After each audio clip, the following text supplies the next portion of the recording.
Hey there guys, Michelle B here, Michelle Galliard here with Functional Medicine Centers. And I talk a lot about mindset and what we can do with the mind and our thinking. So another thing we can do with our mind is actually affect the health and strength of the brain. And something that I talk about very substantially in my book, Interval Train for a Healthy Brain, is about brain-derived neurotrophic factor. So what is brain-derived neurotrophic factor, or BDNF? I'm actually going to hopefully not bore you, but I wrote it so well in this one little section of my book, what brain-derived neurotrophic factor is, that I'm actually going to read that part for a second. So BDNF is a neurotrophic factor, obviously by the name, which is a specific type of growth factor protein that stimulates survival, development, and proper functioning of neurons. Neurotrophic factors like BDNF are a family of growth factors that are secreted by tissues throughout the body to act as communicators, signaling cells to live, grow, or differentiate into more specified cells.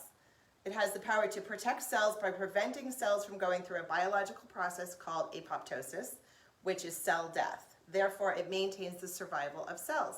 So brain-derived neurotrophic factor, BDNF, actually helps us maintain and rebuild and create new brain cells and neurological neuron cells. So central nervous system, brain, all neurological cells can be affected by brain-derived neurotrophic factor. So how do we get brain-derived neurotrophic factor? And obviously I already explained why you want it. So we have the effects of what we're thinking on a daily basis and whether we're focusing on what's working and what's positive and all of that. And at the same time, if our body is in a fight or flight, especially as one of the aspects of affecting BDNF, then our brain, our thinking, our mental clarity, I mean, yes, I went through brain fog and not remembering, deer in the headlights when I was asked where something is. So I completely get that experience. So when your brain is not functioning well, it's really difficult to have the right mindset to be creating the positive things you want in your life, correct? So we want to be making sure we're doing things in our daily life that are supporting BDNF, that are supporting our adrenals, that are supporting our blood sugar, like we talk about all the time, Dr. Galliard talks about all the time with patients and on these live feeds. And so we want to be doing things that are building and helping and growing. So brain-derived neurotrophic factor. When I was going through my health struggles, I incorporated what's in my book, a protocol, a few different things that are stimulating to BDNF. And there's 5 things, I believe, in my book. And by far the most profound was the high intensity interval training that I did incorporate in. That there's also, what are you doing with your cortisol? What is your cortisol doing? And that is a factor in how I recommend exercise now. But also throughout your day, are you freaking out about nothing, or are you being kind to your adrenals? So cortisol, the healthy level of cortisol will affect BDNF. So if you're overstimulating and overtaxing your adrenals and setting out that cortisol, then you are hindering brain-derived neurotrophic factor. You're hindering growth factors for your brain cells, right? And we don't want that.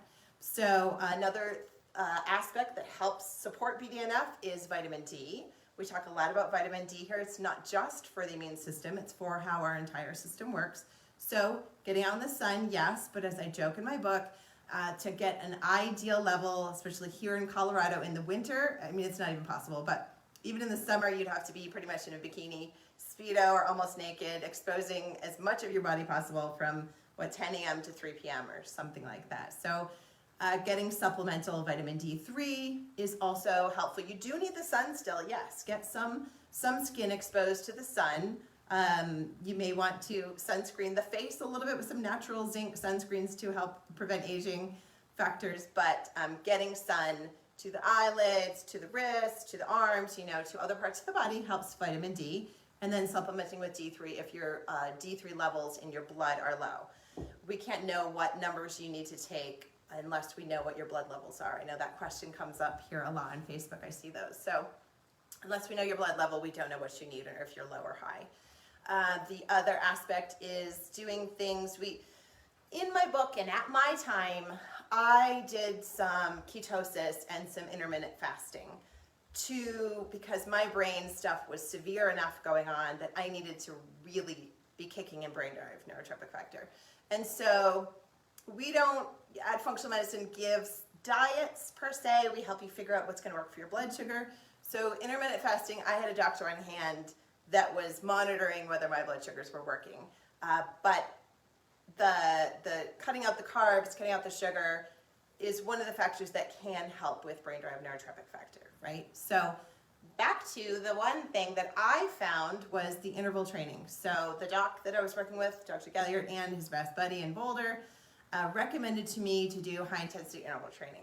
Now, my background is exercise science, exercise physiology, master's degree, all of that, but I had 4 babies by then, and I was to the point where, you know, the midwives were like, are you exercising at all by the 4th baby? And I said, doesn't it count when I go upstairs to see the children and tuck them in?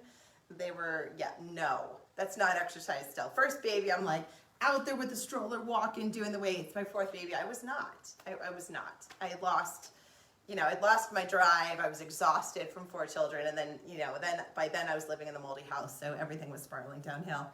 But I just started doing this workout that I found on an app. You'll see I since created a lot of workouts for you guys to do based on my experience, but I just did something at home with no equipment that just got me moving for 7 or 8 minutes, and it started me feeling better.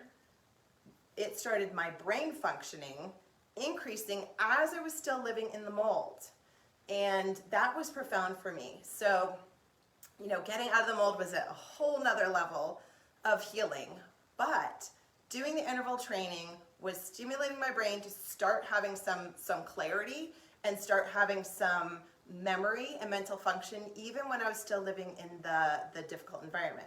So the high intensity interval training was phenomenal for me.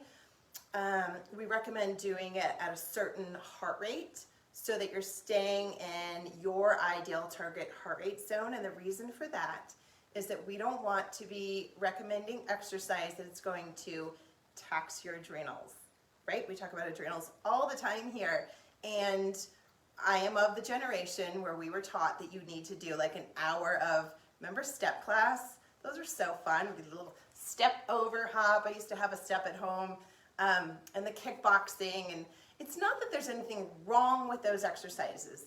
However, most people, especially as they, like my kids, their heart rate zone is 180 minus your age.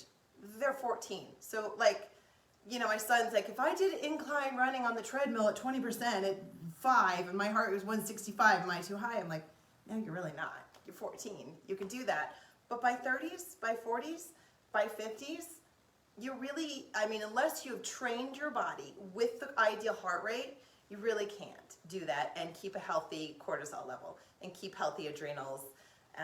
The other aspect, I know we've mentioned in other live videos, to overshooting out cortisol. So when we exercise too high, too intense at too high of a heart rate, you're shooting out cortisol. When you're shooting out cortisol, you are damaging growth hormone, which is an anti-aging hormone, which is a growth factor, obviously. And as we've mentioned before, it affects testosterone and all of the sex hormones. So also, when you're overshooting cortisol, you will start storing fat. So you're doing the opposite of what you want to create, right? So when we exercise in that ideal heart rate zone, and you do it for a shortened amount of time, 10 to 20 minutes, all of my workouts are 9 or 10 minutes in the beginner. They may be up to 15 minutes for some of the advanced ones. Doc and I really work out for 15, 20 minutes out in our gym.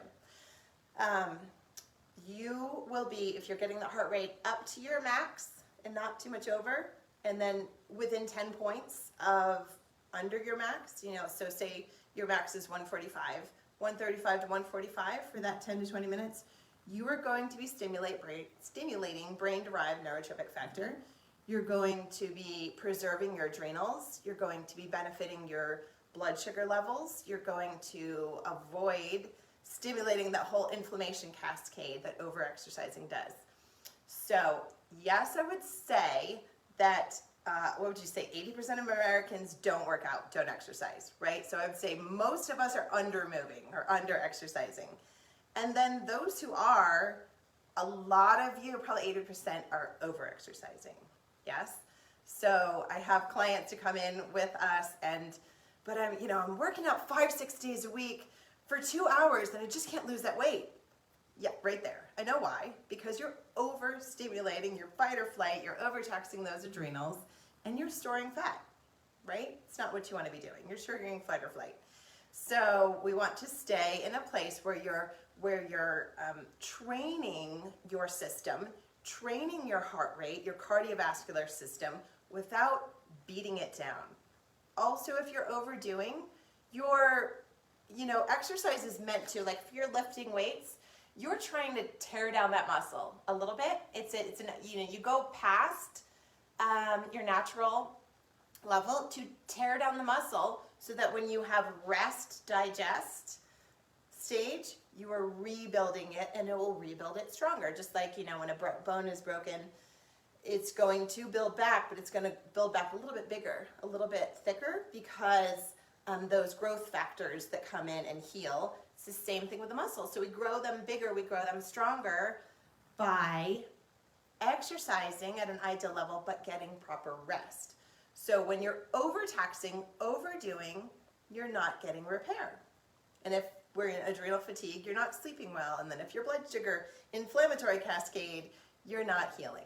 So we're never getting those results when we're overdoing, but we can never get them by underdoing either, right? So we have to be moving, we have to be exercising, and we have to be watching our stress level. So we talk about in here a lot of time with my lives about handling stress. Last week we talked about that deep belly breathing. I want you to be able to let these muscles go. That is a thing with the ladies, right? We don't ever want to look like we're sticking out, right? So we're like sitting there and holding it and not breathing, and fight or flight or freeze. But you have to be breathing into that deep, deep lower belly and avoiding that panic breathing that we talked about last week. So breathing is a way to connect with healthy cortisol levels with decreasing stress. What we've mentioned before, looking for what is working in your life rather than panicking and stressing about what if, and what might be. What are you getting out of what if I might, maybe it and it could, and what about, and how come? Like, what is that doing for you? Like, think about what you're thinking on a daily basis, thinking about what your thoughts are about yourself and to yourself. There is a positive mental attitude challenge that I do mention in my book, and I do mention to some clients. If you can go 7 days, that's your goal, without criticizing or critiquing others, but most importantly yourself. I remember when we were first doing it, which one was it? Doc was doing great. 3-4 days in, and he said, the suit looks stupid on me, or something like that. And he went, forget it, back to day one. It's so easy, it's so common for us. I mean, I do my affirmations daily because of how it trains my mind to stop saying mean things. If I'm in a dressing room and I'm having maybe I'm just about to bleed and I'm a little bit rougher and things feel puffier or whatever, and I'm trying something on and I'll go, oh my gosh, no. I'm not going to finish that with something negative, because I'm trained my brain to say, no, I am strong, I'm beautiful, I am, motivated, I am powerful, whatever they are. So there's things we can do to retrain that brain to help calm our systems, to stop beating ourselves up, right? To start supporting those cortisol levels. You need hormones, you need adrenals as you age. When we don't have adrenals left, women going through menopause, there's nothing left to make your corticosteroid hormones. When our ovaries shut down, our adrenals are supposed to take over. If your adrenals are shot, right, you're struggling with all the hormone stuff then. Men, you're not exempt from this either. Men have very stressful lives a lot of times, right? Men are the providers typically, and men have this intensity about how life is for men, and they get stressed out too. You get your cortisol taxed, you may be overdoing, you may be overstressing at work, you may be not sleeping enough, not eating well. Well, men go through andropause, which I think Doc has talked about in here. They go through the adrenal shutting down, therefore the testosterone is starting to convert to estrogen, and you're getting, female reactions. Like, we don't call them hot flashes when you're a man, we call them power surges, I forgot, or sweating episodes, but you're going through it too. So everybody needs to keep these adrenals in a healthy place, and everyone can benefit from brain-derived neurotropic factor. So making sure that you are focused on your blood sugar, your stress levels, your cortisol.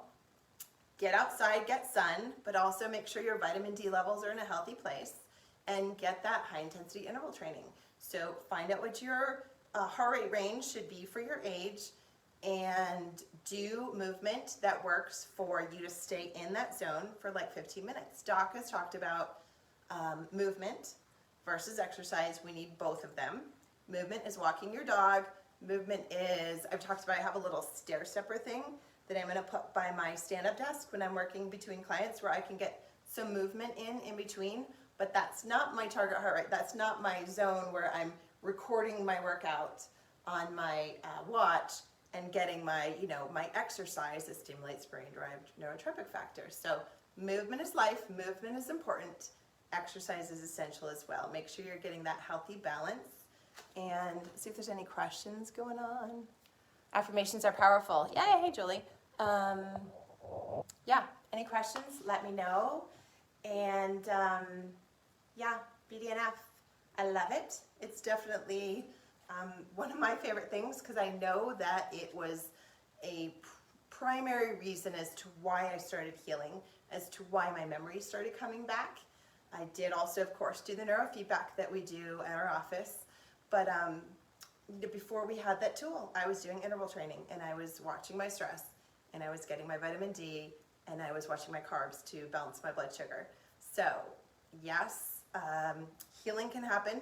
I work with a lot of you guys regularly, and I see you at that very beginning where it says that, I'm not feeling good, everything feels icky, I just want to get to the place where, and you will, you do, I did, and many, many, many people do when we're on this path of healing. It is possible to be in a place where you are increasing brain strength as you age, because regular society kind of sets us up to spiral down in our brain health. But if we stop that flow and start doing what is right for us, what is best for our bodies, know the foods that you can and cannot eat by figuring it out with your blood sugar, right? And do the exercise at the zone that you need to be doing, and work on that stress and get your vitamin D. Like I said, you can be increasing. I also do things like I test myself. So, if they text you a code to get into some app or whatever, if you have an iPhone, it'll automatically, you just put your finger and it'll put it in.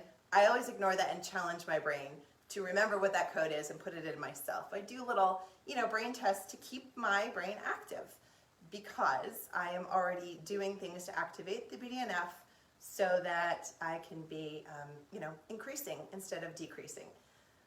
All of life decreases everything in our body, right? Exercise increases all the good stuff. So make sure you're getting exercise, make sure you're moving, and make sure you're learning and thinking about what BDNF is. And if there's no other questions, thanks Michelle, you're welcome. Whoops, I swiped. I will let you all go for today. Thank you. Yes, bless you. Have a wonderful week.